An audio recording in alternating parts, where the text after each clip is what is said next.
Tower information, Whiskey 21530 Zulu, wind 060 at 5. Cirrus 86 Mike Juliet, this is departure radar contact. Cirrus weather information from Minnesota available on flight service frequency. You've dialed in the Flying Midwest podcast, connecting aviators from across America's heartland, sharing news, information, and events from around the region. Calling Nancy 53 on Overtower, Roger, turn left heading 070, runway 9er, clear for takeoff. Sit back, relax, and join our crew for some hangar talk as we discuss a wide variety of regional aviation topics. Departure 71143, flying 5, runway 28 left, push takeoff, left hand top down first. And now, from our home at the Anoka County Blaine Airport, our checklist is complete, and we're ready for departure for another episode of the Flying Midwest podcast. Contact departure, every flight. Hello everyone, Jim here with the Flying Midwest podcast. So happy you're able to join us. On this episode, we'll sit down with retired airline captain Ken Chase to discuss crew resource management. We'll chat about not only how it's used in the industry, but how it could apply to your general aviation flying. And as always, news, information, and events from around the region, with some friendly hangar talk along the way. So strap in and let's take off into this episode of the Flying Midwest podcast. Hey guys. What's up? I know what's going on with Trevor. He's got a lot of driving to do. Ooh. I do not envy you, sir. 3 days. 3 days on the road. Where is this at again? So for those of you who didn't catch on a couple episodes ago, Trevor is going down to C-130 Flight Engineer School down in where again? Lackland Air Force Base, San Antonio, Texas. So 3 day drive ahead of you, but on the backside of it, once you get there, you get to do all sorts of Air Force, airplane stuff. Ooh. Yeah, they're not going to let me touch an airplane for at least, 15 weeks. And frankly, I can't blame them, but I know, right? I mean, it's Just not like for I'm you. commercially rated or just anything you. like that, but yeah, they don't trust anybody touching those darn airplanes. It's kind of funny when they when you get the crews and then you get the air crews and then you get the ground crews, right? The ground crews will sit there and say, "Oh, that's my airplane. You got to be taking care of my airplane." The air crews will say, "No, that's my airplane. Fix my airplane." Yeah. just think but look at the level of ownership that's taken by everyone involved. Yes. Right until you break something, and then it's the other side's fault, right? There is a joke in the airline world as well as the Air Force world, and you guys probably know where I'm going with this, that it takes a high school degree to fix something that a college degree broke. I think that's a true story. But that sounds like quite the journey you're going to take there, Trevor, and we're excited for you and wish you the best of luck in your endeavors down at Lackland. Oh, yeah. The birthplace of airmen. That's true. Ew. Ew. You do realize 2 out of 3 of us have been down there and went through basic training, right, Maddie? What's wrong with Sure. that? I don't know your lives. Yeah, I was Jeez. in the Air Force if you would listen to the show, you would hear No, the okay. bios and know I was in the Air Force. I know you were in the Air Force. I'm just saying, I don't know where you went for basic training. It's not- Everyone in the Air Force goes to the birthplace of the airmen, which is Lackland Air Force Base in San Antonio, Gateway to Texas. the Air Force. That's a better way of putting it than the birthplace of airmen. Because I was born in St. Paul, but Yeah. But you weren't born as an airman, no. no, I was a trainee for. Airmans are years. born, not made. They won't even let you call yourself an airman until week 6 of bacon, 7, 8. How many weeks is it? I don't even remember. It's when I went through, it was 8.5 weeks. Yeah, that's what it is. It's like the last week after Warrior Week, you're an airman. Yeah, whatever it was. Yeah. We won't talk about that. My dad called it Warrior Week and spelled it WEAK. He was in the Army, so taking some jabs. I like the memes Yeah. where you have Army lodging versus Marine Corps lodging versus Navy lodging versus Air Force lodging. We get a 5-course meal on Crystal. I've heard it a little bit different, where it's all the different branches, but the question is, what do you do when you find a scorpion in your tent? And the Air Force's answer is you call room service, and that's why there's a tent in your room.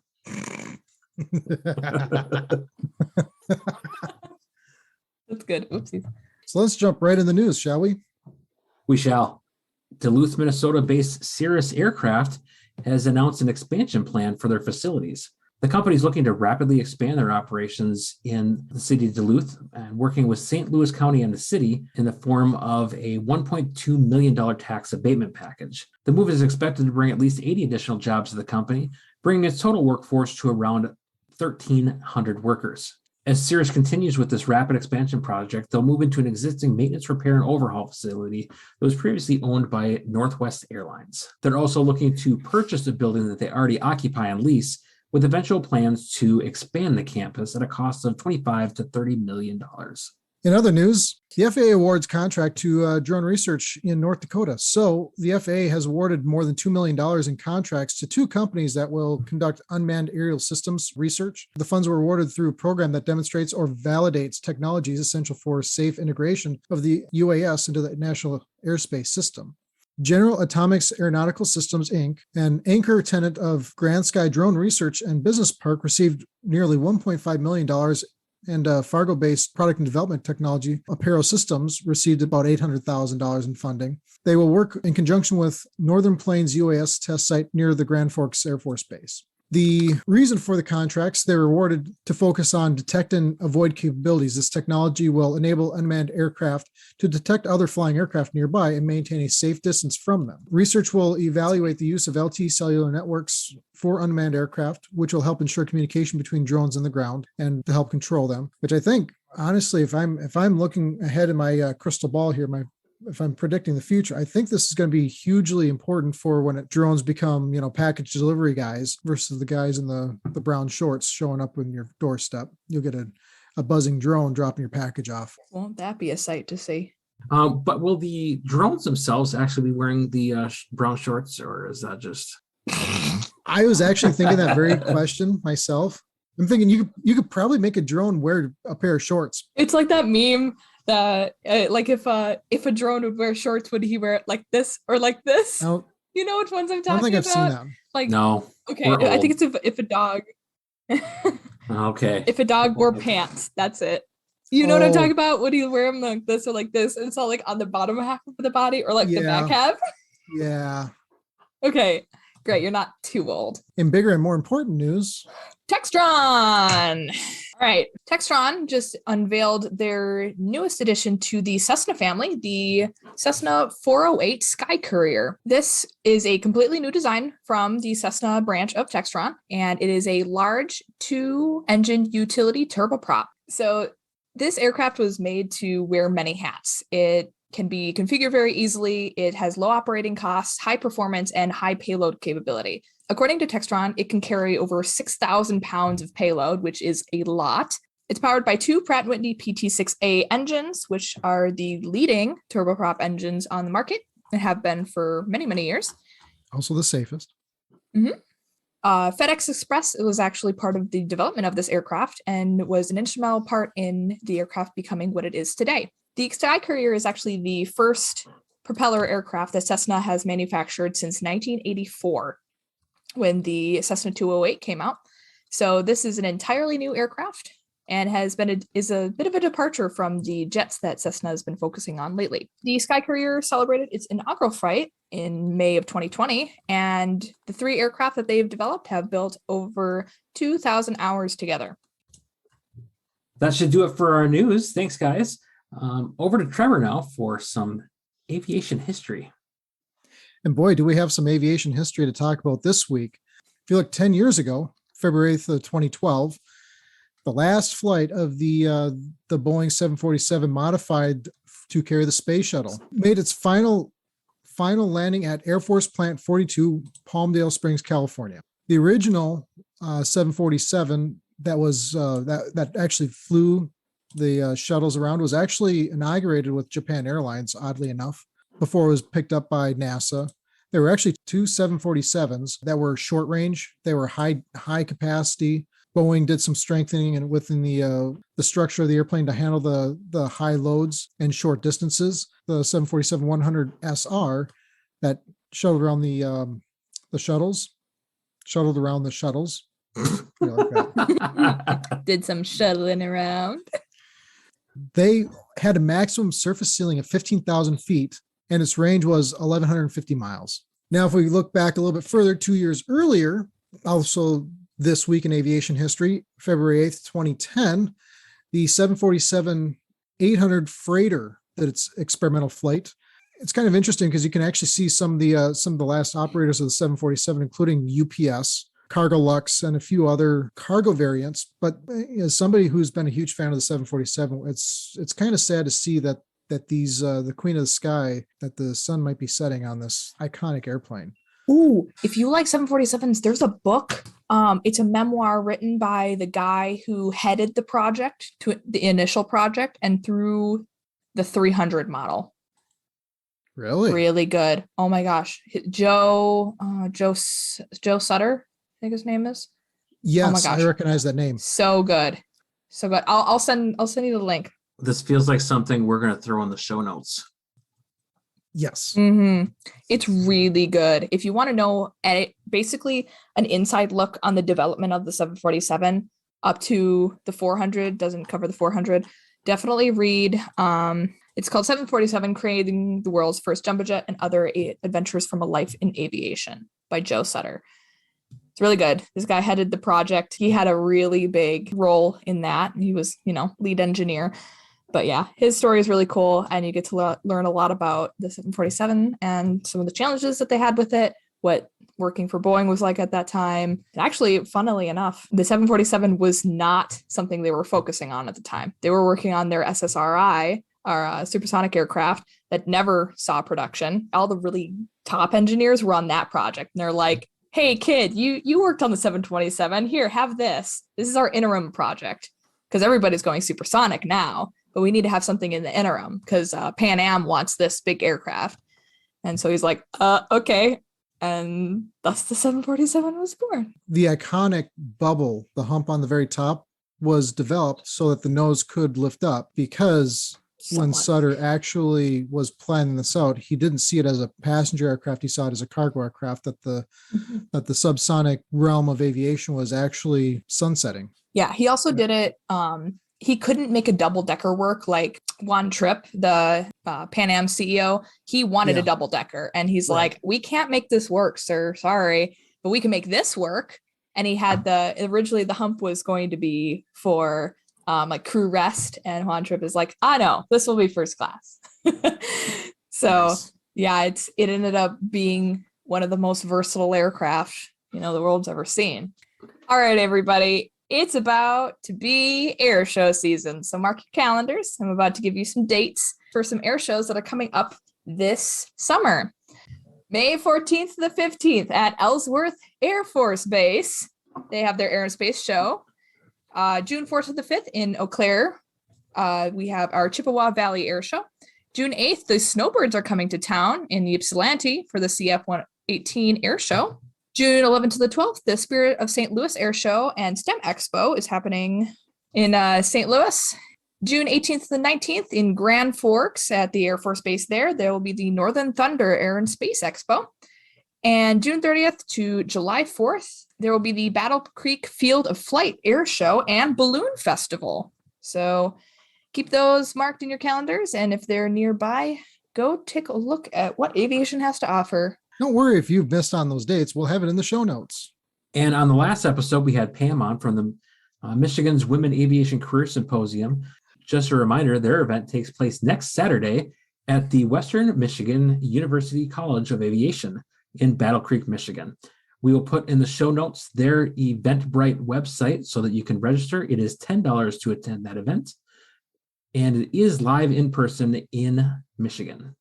So as we get ready to jump into talking with our guests this week, we're going to talk a little bit about crew resource management. So for the CFI Minute, Maddie's got a few thoughts for us discussing just that, crew resource management, and how it can apply to you. Welcome, everyone, to the CFI Minute. Today, I'm going to talk a little bit about crew resource management. I'm going to go through the history of the concept, how it contributes to safety, and how you can adopt and use a version of CRM to fit your own type of flying. Before CRM, airline crews generally operated like this. The captain was the boss. Nobody was to question his ultimate authority. The first officer was there to perform his portion of the tasks, often assigned by the captain, and the flight engineer, if necessary, completed their own tests without a word. Generally, this worked, but as time wore on and airline accident investigations began to show that opposing forces in the cockpit were a large part of their causations, the cracks began to show. 2 air accidents spurred the aviation industry to pursue change in the flight deck. The first is one that I'm sure a lot of you have heard of, was the disaster at Tenerife in 1977. This is still aviation's most deadly accident. 2 747s collided with each other on the runway and 583 people died. Had the captain of the departing KLM flight listened to the hesitancy from his flight engineer, this crisis may have been avoided. The captain was the airline's chief flight instructor, and he had over 11,000 flight hours, yet his final decision to take off was the wrong one. Although that was not the only contributor to the accident, it showed glaring issues in commercial aviation at the time: standard radio phraseology, ATC processes, and crew management. The second accident was United Airlines Flight 173, which was the one that spurred an active effort to reform cockpit organization. Due to the flight's crew's inability to work together to solve a landing gear issue, the DC-8 they were flying ran completely out of fuel while holding near Portland.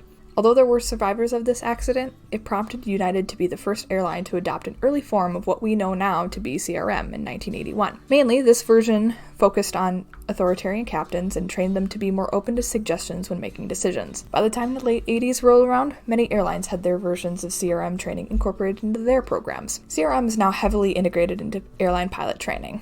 This concept, paired with threat and error management, work hand in hand so that pilots in an airline who have never met can fly an aircraft together seamlessly. CRM is the how and TEM is the what in regards to threat detection and mitigation in a flight deck setting. Pilots must utilize communications, situational awareness, empathy, problem solving, respect, decision-making, and teamwork to fully reap the safety and efficiency benefits of CRM. Essentially, decisions are encouraged to be seven-striped, or mutual decisions between the two pilots. There should be a respect for authority, but it must be balanced with the assurance of safety. Pilots are shown to make one mistake per 100 actions. In an airliner, there are safeguards in place to minimize these errors. What about you when you fly? Although you may not have a crew alongside you, the FAA has developed something called Single Pilot Crew Resource Management, or SRM. This is essentially the solo version of CRM that you can use no matter what or where you fly. Although you don't have someone verifying your inputs, you can put your own safeguards in place to ensure that you're mitigating your own mistakes and identifying hazards. It more tightly intertwines with aeronautical decision making and focuses on more how you, as a single pilot, can effectively use your resources, both before and during a flight, to ensure the safest outcome possible. There are several ways that you can use to analyze what's going on in the cockpit. The FAA proposes the 5 Ps model for keeping track of all the aspects of flight, the I'm Safe acronym for checking in on your own fitness to fly, the risk assessment matrix for determining the risk level of hazard, and so on. There are even other acronyms you can find on the internet, or maybe even ask your CFI what they use. No matter if you use the FAA's acronyms or have a method of your own, make sure that you're using something you can easily remember and that works for you. If you're flying with another person, pilot or not, divvy up tasks and employ the trust but verify method during your flight. If you're by yourself, make doubly sure you know where and who your resources are located and use them when necessary. If you have a few minutes, I highly recommend you take a look at the FAA's Risk Management Handbook. It's not too long, but it goes into these concepts more in detail. It'll tell you how to recognize and mitigate hazards, how to make informed decisions, how to utilize resources, and how to best monitor your flight. At the end of the day, the only one who can make you a better, safer, and more knowledgeable pilot is you. Thanks for listening. All right, so on this episode, we have retired airline pilot Ken Chase. He also has experience with the United States Air Force flying B-52s and has some fairly interesting stories that I've heard from Trevor. So we're going to dive right into this portion of the episode. And Ken, how about you give us a brief introduction of yourself? I was an instructor for Northwest and Delta. As far as flying the line, I worked as a sim instructor, worked as a ground instructor, so wasn't out there beating the jetways every day like those guys. I had it pretty easy, get home every night, most nights, but maintained a type rating, got to go out and fly for proficiency, and it was kind of the best of both worlds. So I started out of school, college, went directly to the Air Force undergraduate pilot training, flew the T-37, the T-38, drew an assignment after I upset my T-38 class commander, who fielded me off to a B-52 in tropical Minot, North Dakota.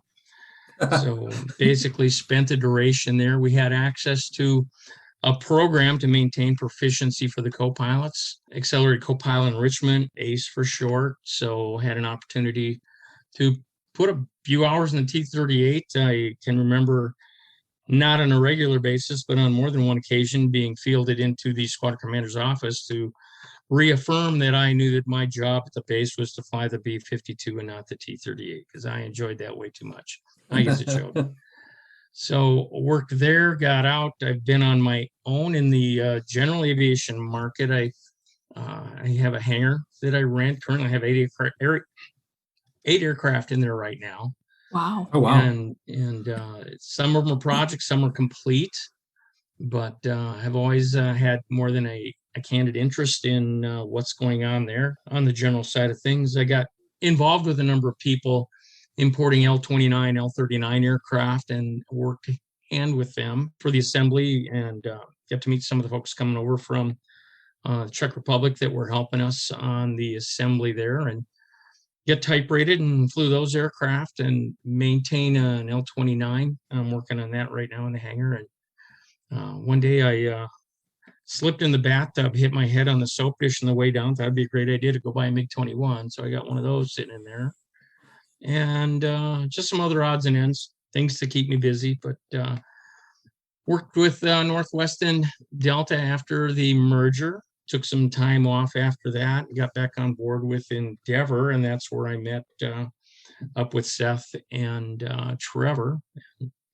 Kind of back out on my own again. Things were in kind of a pull-down status with the COVID going on, and I was getting tired of the commute from Rochester to Minneapolis anyway. So how long were you with Delta and Northwest combined? Northwest, I started 2005.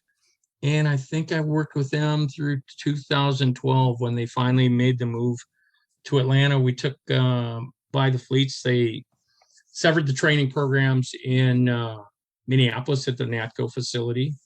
And like I mentioned, the Minnesota Vikings bought that property, and they're attempting to teach each other to throw and catch footballs at this point in time. And I don't think they're doing a very good job. So it might have been a wasted investment from my perspective. But yeah, I didn't want to go down to Atlanta. We got the invite. My wife and I went down. We still had too many ties to Rochester.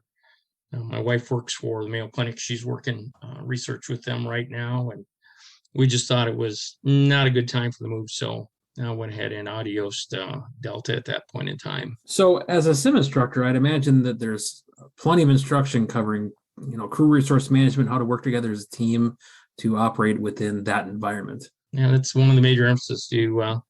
You're taking people that have not had a lot of crew experience. From my perspective, by the time you came up and you were in the wide bodies and you were training on the 747, that was a known fact. These people knew how to run ACARs. They knew how to manage a crew.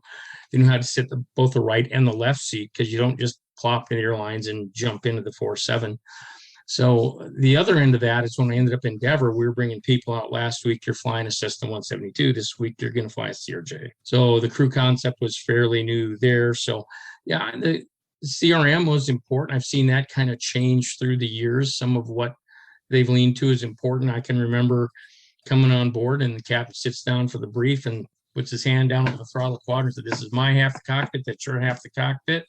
I manage this side, you manage that side. Any questions?" And I've seen it evolved into a much more approachable environment from left to right or right to left, as it should be. We're all human. We all make mistakes. We all miss things. And sometimes two sets of eyes can preclude some of that. Definitely. So from that perspective, where you talk about, times have changed from how you first had that breakdown of this is my side of the aircraft to now that more open flight deck or open dialogue and things like that. How did that change from an instructor standpoint? Did that change your approach over the years, or? Well, that pretty much had taken place prior to my involvement in the airline industry. I did see some of that back in my Air Force career on a crewed aircraft. We had 6 crew members on the 52 then. We still had a gunner flying with us.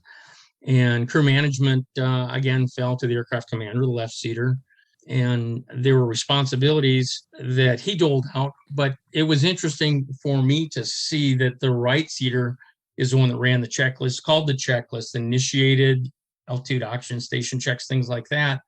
And it kind of transitioned in a role where the left seater was an overseer of the right seater actually managing the aircraft. They worked in harmony. There were different events that would come up. We need to get the AR checklist done for refueling. We need to get low-level check. We want to brief the approach.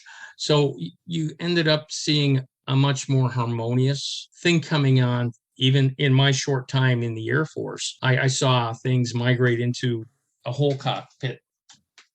The analogy where both sides of the flight deck were communicating. So the right seater usually managed the radios, calling checklists. That was the busy job. It was the right seat in the 52. Left seat just kind of was an overseer at that point. Nowadays, if we look at the Air Force, you have equal say, but not equal responsibility. So ultimately, aircraft commander has the ultimate responsibility for the safety of that flight, but everybody has a say. In the airlines, it goes to it takes two to go and one to not, especially when you talk about first officer and captain, but you also have a third person that's in there that's not on board the airplane, that's the dispatcher. And all three of those need to work together as a crew. Yeah, as part of CRM, you want to take advantage of every input you have. It could be sitting next to you in the flight deck. It could be the guy in the radio. We would always call ahead. We'd look at weather. We would look at conditions. If we're in a divert, we wanted as much information as we could get. Part of CRM is understanding the resources and how to apply and use them. So I saw a lot of that as a new concept at Endeavor with fairly new pilots that were just adjusting to crew influence and the sources you could actually reach outside the aircraft. That radio is a wonderful thing. And the ACARs will come on board as well. You can utilize a lot of different ways of communicating. When everything else breaks down, you're sitting in the ramp, pull out your cell phone. You've got all these options to input information into what you're trying to do for the safe operation of that aircraft, bring everybody back. So opening your eyes and understanding first the tools and then the application of was a big thing at Endeavor. We had the people, we'd bring him in and simultaneously teach brand new right seaters along with captain upgrades.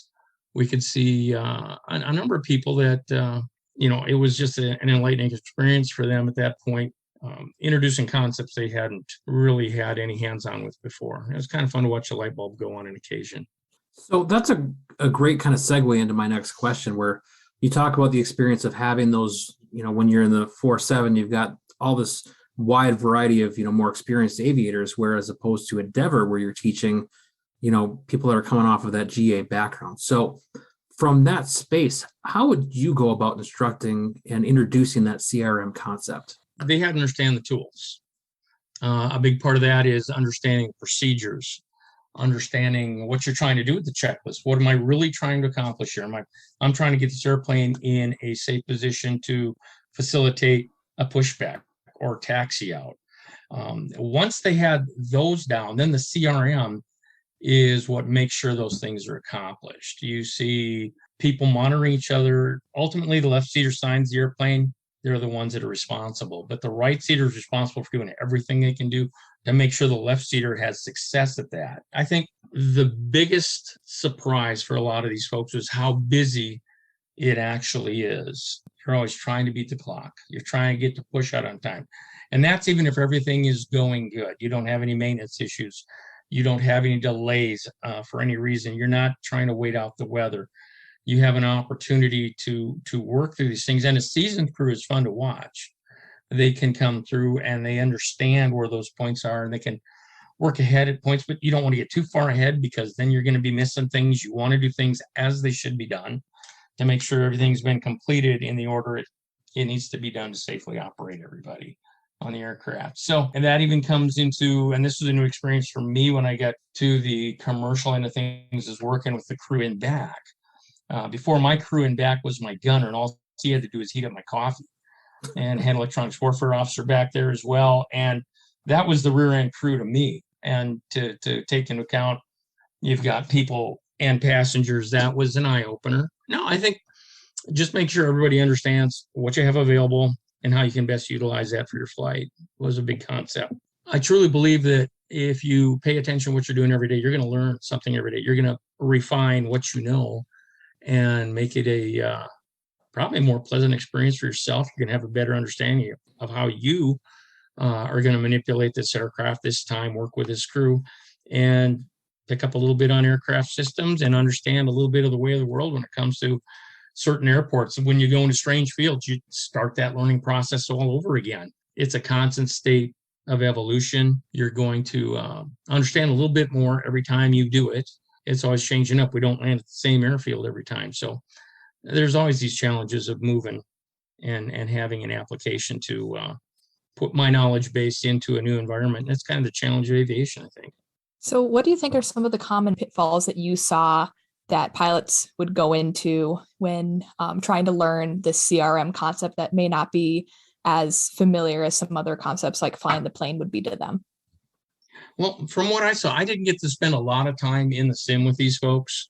I was in an observer role on multiple occasions, but I think the successes and the failures that I did witness there are people that would not be able to stay up on a checklist or lose a spot on a checklist, that they weren't well-rounded in their procedures. You've got to know the procedures cold. And if you're constantly fighting the procedures, you're going to get behind, and you're going to get behind in a hurry. And that's when time compresses on you and you start making mistakes.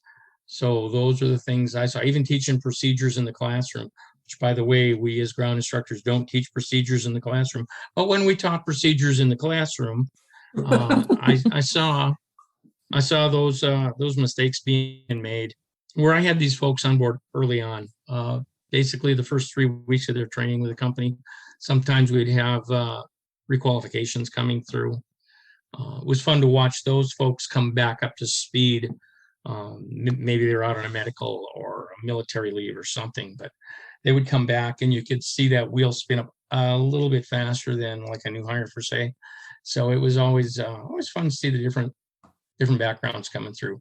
I had one class where I had in the back row, I don't know, Trevor, you might have been in the class with me. We had an F-16 pilot from Edwards Air Force Base who was conducting all the high-speed, low-level testing in the F-16.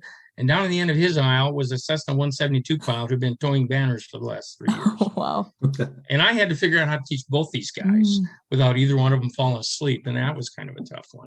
One thing that I've kind of found kind of interesting, and this kind of segues a little bit later when we start talking to maybe what we do as pilots for single pilot resource management. But when we go to the very basic private pilot level, we need to have a good understanding of flows and procedures. Because if you're operating a complex airplane, for example, say a Piper Arrow or something that requires you to put the gear down, flaps, mixture prop, all the things that you need as a primary and a little more advanced trainer, those flows and procedures and how you set yourself up for success on those flights really start the game process of learning how to be a crew. And then eventually, as you get into bigger and bigger airplanes, like the CRJ or even the 747, you start that trigger, then you have an action, then you're going to back that action up with a checklist. Mm-hmm. And that is the premise that the airlines are really starting to go towards. You look at United 173 up in Portland back in 1978. That's a prime example of crew resource management of the old age. You had a very experienced DC-8 captain who was, I think he was an instructor pilot as well. He was run through every sort of checklist you could ever imagine. The second officer, the one who was working the flight engineer panel, like, hey, we're getting low on gas, but wasn't assertive enough. They ran through every single checklist that they could possibly think of to figure out why their landing gear was malfunctioning the way it was. The plane ended up running out of gas and landing short of the runway. I don't think there were a whole lot of fatalities. I think there was maybe half a dozen. I think it was 10. Out of the 153 or whatever. Yeah, almost a dozen. But what happened in the cockpit actually started morphing into what we see nowadays.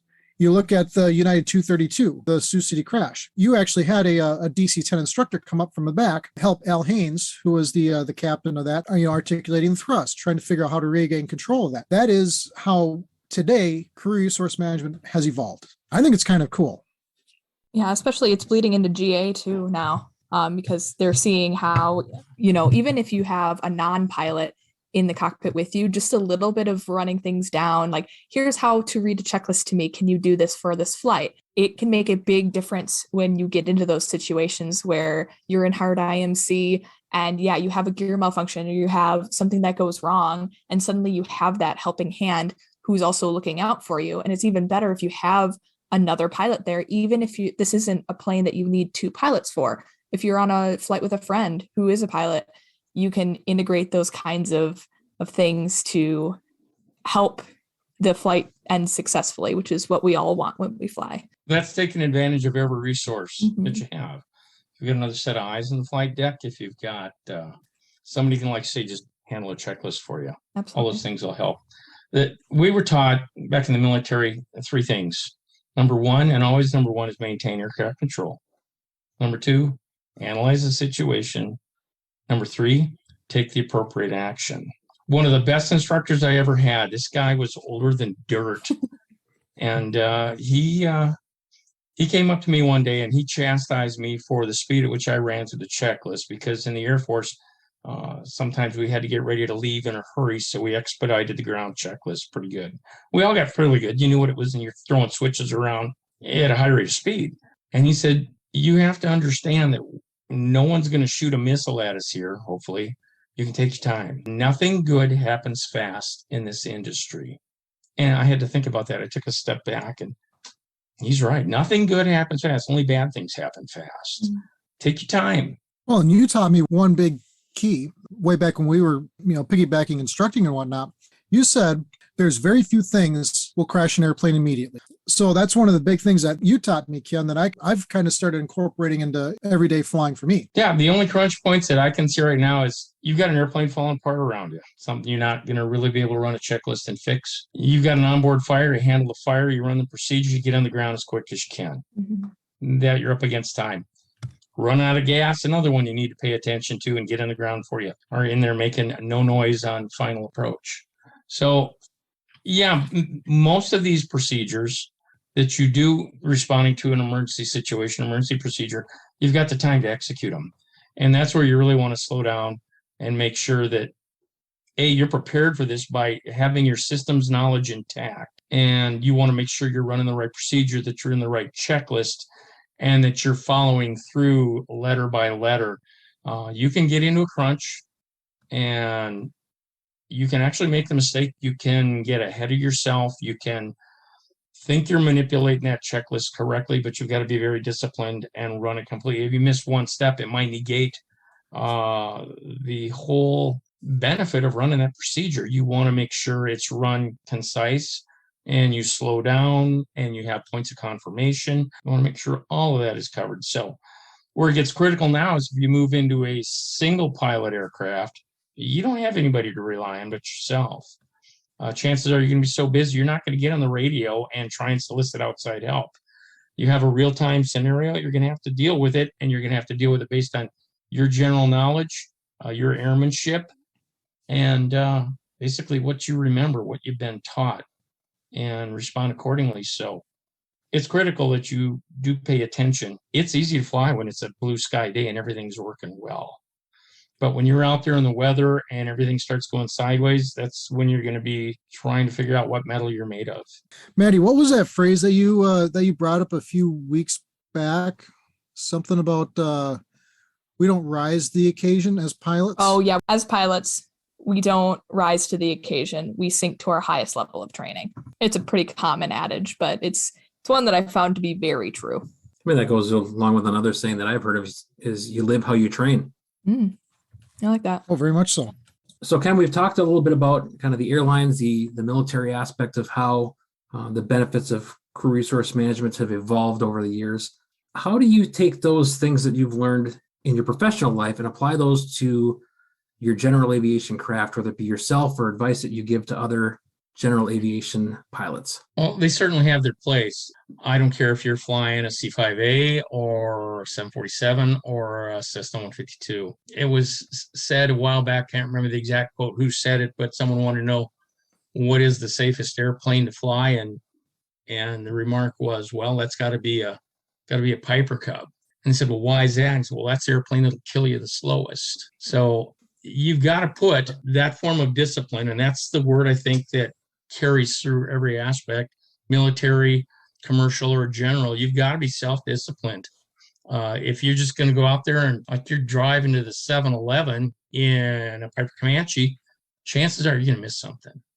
So you want to be prepared. You want to have a good understanding of your equipment. You want to make sure it's in reasonable shape. You have to be able to carry through that commitment to yourself and the people that are going to be with you to maintain your equipment, maintain your own expertise. You don't want to be one of those people out flying 3 times a year, and that's only when the family's in town, and throw them in the back seat and go show them a good time. FAA has mishaps littered with that kind of activity. Oh yeah. If you're serious about aviation, be serious about it. I mean, even if you're just a hobbyist, be serious about it, because once you have accepted that responsibility of putting another person in that airplane next to you, you're going to be held accountable by yourself and by everybody else. You're going to be the one accountable. You'd better be in a position to do right by your knowledge base and by your actions. So that's a carry through in everyone I've seen, whether, again, you're wearing Nomex or a blue suit and a cap, or you're out there in your jeans and tennis shoes. And you've got to have those basics, I think, in line to do it successfully. Yeah, I think you spoke to a really good point. I mean, there's the saying that I've heard for years about there's a big difference between current and proficient. You've got all sorts of people that can get current real quick and take the family up, but to be proficient and to be safe, they're different things. So, and I can fully admit that there's been times where I've been current and not proficient, but that's a matter of knowing my own limitations and correcting that. Yeah, I think if everybody's honest with themselves, we've all been there. That's something I think you just really need to owe it to yourself and, again, anybody else with you to maintain that proficiency level. Currency is a number, proficiency is a skill. Yeah, and keeping yourself accountable can be as far as like having an accurate personal minimums list. I think we've talked about that before on the podcast, just briefly, but definitely keeping that updated, because with your, either your proficiency, not just your currency, you can be current at any time, but your proficiency level changes all the time. As you learn and grow as a pilot, you can definitely change those minimums. But if you don't fly for a while, you definitely have to go back to the drawing board with those. As a single pilot, and you're dealing with all that kind of stuff having to do with the flight, you definitely want to be honest with yourself. Well, I used to teach that this is a very perishable skill. The knowledge base is perishable. There's so much to understand and try and retain. You start running the procedures and understanding the triggers, the procedures, and what you're looking for in the checklist, all perishable. And the actual physical portion of pushing and pulling on the yoke or the throttles, that can be inherently like riding a bicycle. Everybody's heard those comparisons. But if you don't understand the procedures, you don't know where to position that aircraft. That's where it's going to bite you. So, yeah, you've got to be accountable to yourself, I think, is the biggest step in being a good aviator. And that comes in with your airmanship. If you want to do this for a long time, you better be prepared to accept what those responsibilities are and act accordingly. If you haven't been in the cockpit for a while, go get somebody that has and get out to the point where you feel refreshed and you're up to speed and that comfort level becomes almost recognizable again. Other than that, you're really playing with fire. Outside of that, you're rolling dice. Another good way to do this for GA pilots is the FAA Wings program. Definitely, if you're one of those people who can only get in the air every once in a while, do those wings credits. You do a ground course and then you go do a flight course with the CFI. You work on different stuff every time. They can even, once you get, I think, a certain amount of them done, you can bypass a flight review. It counts for a flight review. So just keeping all those skills proficient, especially stuff that you don't do very often. Don't wait till your biannual flight review to do it. That's why they took the biannual out. It's because they want people to do them more often than just every 2 years. Because if we're being honest, nobody can go 2 years and then be exactly the same where they were. 2 months would even be a challenge for a lot of people. Absolutely. I know. I was just going to say the same thing, but I mean, like I was working on my commercial rating and then we worked on buying our hangar, and it was what, a 4 or 5 month gap before I got back in the air, and it was flight review time because I blew past my flight review working on the hangar. Yeah, some of it started coming back like riding a bike, like we say, but I had to be a little bit more deliberate with my study as I prepared for it. The nuts and bolts of it, kind of like you said, Ken, but some of the whys behind it, like it's, okay, I'm going to check the mags, but what are you looking for? Are you just going through the motions and turning the key, or are you really looking for that drop and monitoring what you've got there? So, and this is where I like to plug. Have you guys heard of pilotworkshops.com? I haven't. Pilot Workshops, they do a VFR and they do an IFR pilot series. And every month they come out with these scenarios, and actually goes to the wings credits, Maddie. Mm-hmm. You can actually do some of your wings credits. You can claim a wings credit for it. But pilot workshops. So they actually, I have this manual. It's a flying companion, a pilot-friendly manual from passenger to helpful crew member, 50 tasks non-pilot can complete, which basically goes into what we were talking about earlier, which is the utilization of that passenger may or may not be a pilot, but what can they do as a passenger? When we talk about the proficiency versus currency, obviously there's two different levels on that. Proficiency might be a little something different for me than it is for somebody else, but it's something that it's kind of moldable. Working on a pilot workshop, going through those monthly videos, they actually make you think. It's like, okay, what if you lost RAIM on your GPS when you're in the middle of the approach and you didn't catch it, and all of a sudden your minimums shoot up, 600-700 feet. All of a sudden you're blowing past your minimums and almost brush on the top of the trees. So it'll say, here's your options, A, B, C, or D. Which do you choose? And they have a round panel of people that'll actually come in, some really good stuff. And I pay, I think it's like $14 a month for the subscription. I think to that point too, you talk about this program that exists. I've noticed a lot more on the various Facebook groups that we monitor and kind of keep an eye on for events for this podcast, the amount of pinch hitter courses you start to see where you've got spouses or friends that fly with you regularly, and getting a CFI with those individuals and teaching them some of those skills as far as we've talked about with reading the checklists, kind of knowing the things to look for, scanning for traffic, and the basic fundamentals of how to operate that aircraft should something happen to the actual pilot. Enough that you can talk to ATC, declare emergencies, and start getting some better instruction on what to do. So I think as an industry, GA-wise, we're at least recognizing that that's something that is a huge benefit, especially with your more frequent passengers. I think the passengers are the ones who recognize them. I think I have a lot of ladies that go into my pilot Facebook groups, and they're always looking for like, hey, I'm like, my husband's a pilot or my best friend's a pilot or whatever. I don't know what I'm doing in there. Is there a way I can get better with that or like learn how to land or whatever? I think that's really great. They may not be a pilot, but they now have flight experience, and that they can actually like share that with others, and they make it safer in that cockpit because they do have those tools, albeit rudimentary. They do have those tools to be able to, pinch hit to get on the ground if something were to happen. And I think that's huge. Do we want to talk a bit about when you've got two pilots in the aircraft at the same time as far as the GA environment? Ken, do you have thoughts on that? The only real comparisons I would have in the general aviation are, again, complex aircraft, these L-29s, L-39s, backing each other up on checklists, another set of eyes outside, keeping that communication open. Those aircraft they're not dual, they're a tandem seat aircraft, so you're in another environment. So a lot of just communication straight through with the interphone is probably your best friend. You notice something on the instrumentation. I've been a couple situations where you see something going on that shouldn't be going on. You can bring it to the other person's attention. One person's going to fly the aircraft. The other person can pay attention to procedures or anything that may affect the outcome of that flight in a positive manner by getting a checklist accomplished, or at least try and resolve the situation, what's going on. So just assigning who has responsibility for what. I think general aviation, it's not as spelled out. You've got two people, let's say a lot of people go flying, they're both capable pilots. And you just have to, you fly the aircraft, I'll take care of the situation.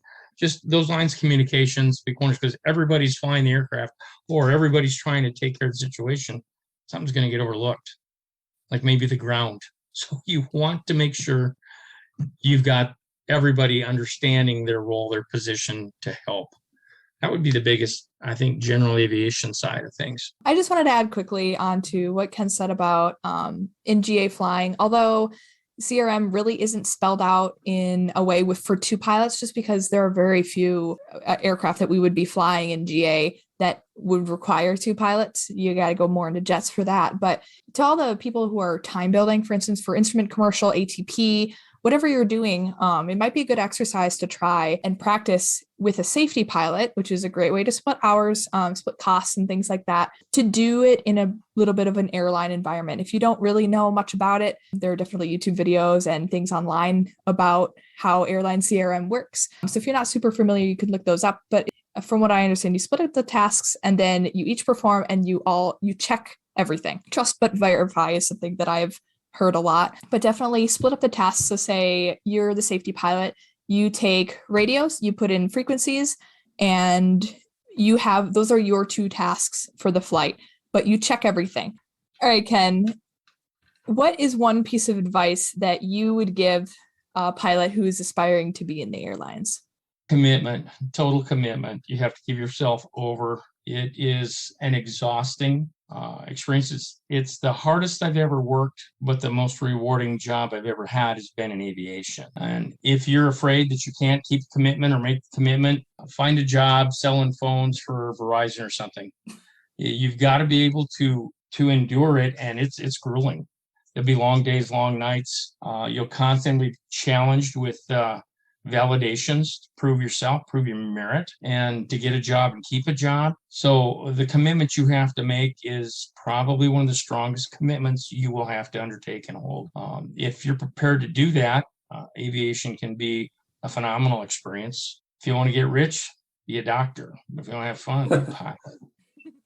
So I'm going to give you a choice of the next part here, Ken. It's totally up to you. We can either do a quiz where we test your trivial knowledge and things that don't really matter in the grand scheme of things of life, or we can do unpopular aviation opinion. Unpopular aviation opinion. I always like pushing the envelope there. Oh, all right. I knew it. I knew from the moment I saw you, I was like, this man is going to have an opinion. Ask Trevor. He's heard them all, I think. Well, let's hear what you got. Let's go with an unpopular aviation opinion to close things out. Where do I start?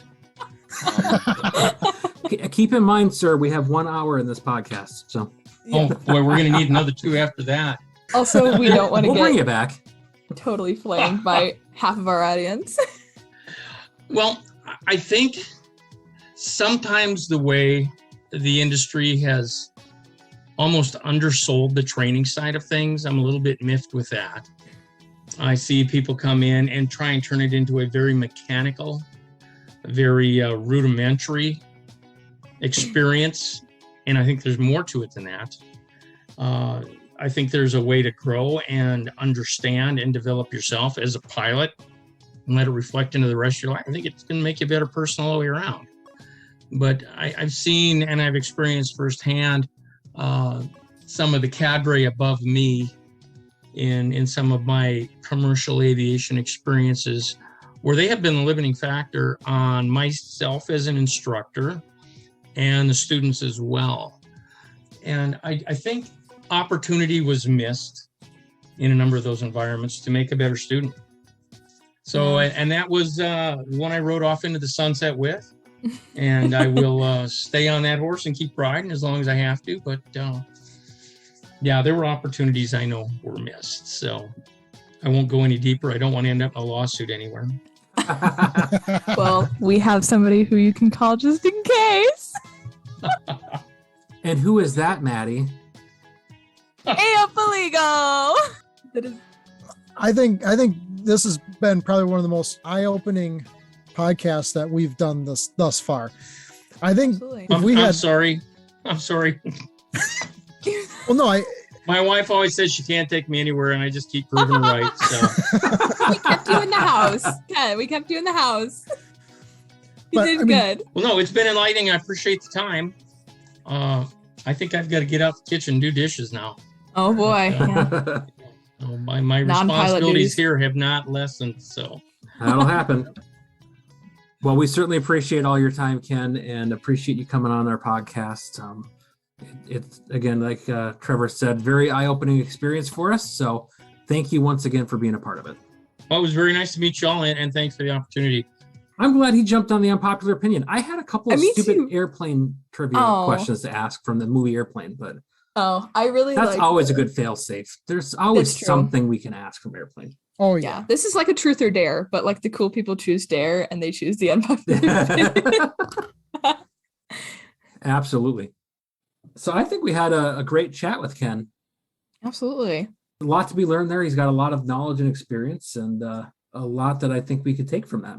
I envy his 747 experience. I know you do. But also his experience as a pilot in general. Yeah, he's flown some cool airplanes. Mm-hmm. I want to see his Meg I think that's really cool. I think we're going to have an episode about his MiG.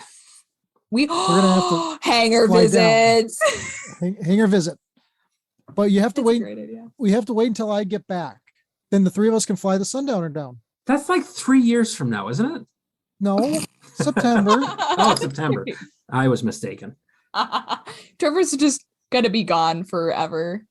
He's never coming back. I'm just dead to the world. No, the audience will know no different because you're going to continue to show up. This is true. Your Wi-Fi is just gonna be crappy. I'm continuing the show from the dead. He's at Lackland. He's not dead. Well, I mean, sort of. It is the birthplace of airmen, so. Oh yeah. Are you gonna reincarnate like a phoenix? Yeah, he's rise from the ashes. He's down there to be born again. Yep. Like an evangelist. I'm a born again airman. So, Jim, what do we have going on for our next episode? So in our next episode, I'm excited to bring in Lion Templin. He is a author, he is a private pilot, and he is a business consultant, but he's also had, depending on how you look at it, the fortunate or unfortunate luck of having a number of aircraft emergencies, both on the ground and in the air, that he has successfully navigated. We'll be bringing him in to talk about his stories and see if there's some things that we can pass on to our listeners that might be a benefit to you should you end up in a situation like that. Another little side note, you will recognize his voice from the intro and outro of this show. So stay tuned for that as his silky smooth voice teaches us all about aircraft emergencies. We thank you for joining us on our conversation here on this podcast. Remember, you can always reach out to us at the Flying Midwest Podcast at gmail.com or on our social media platforms. Oh, don't forget to like and subscribe, hit the bell. And don't forget, we have a website, flyingmidwest.com. Until next time, see ya. See ya. See ya.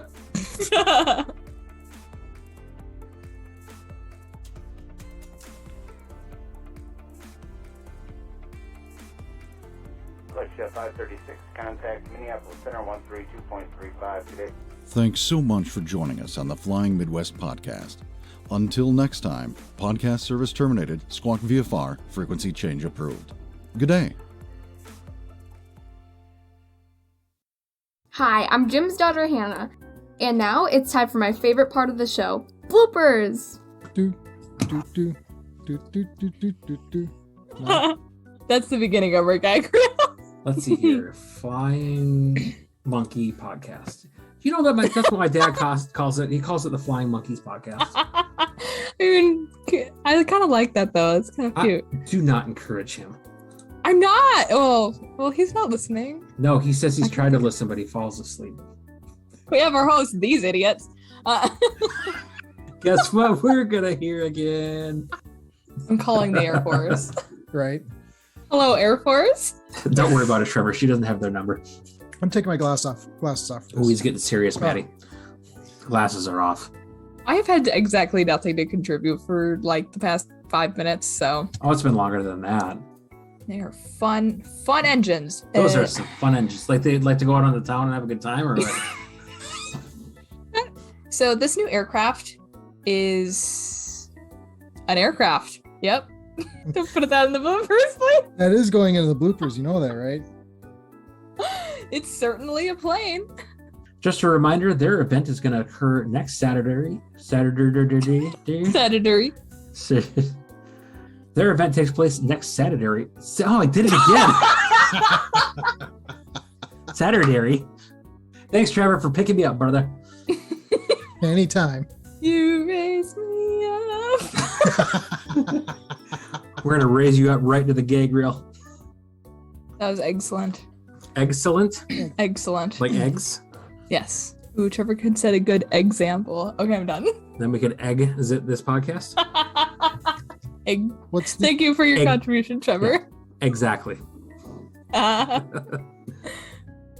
In building this aircraft, Textron wanted to have me to... That's all, folks.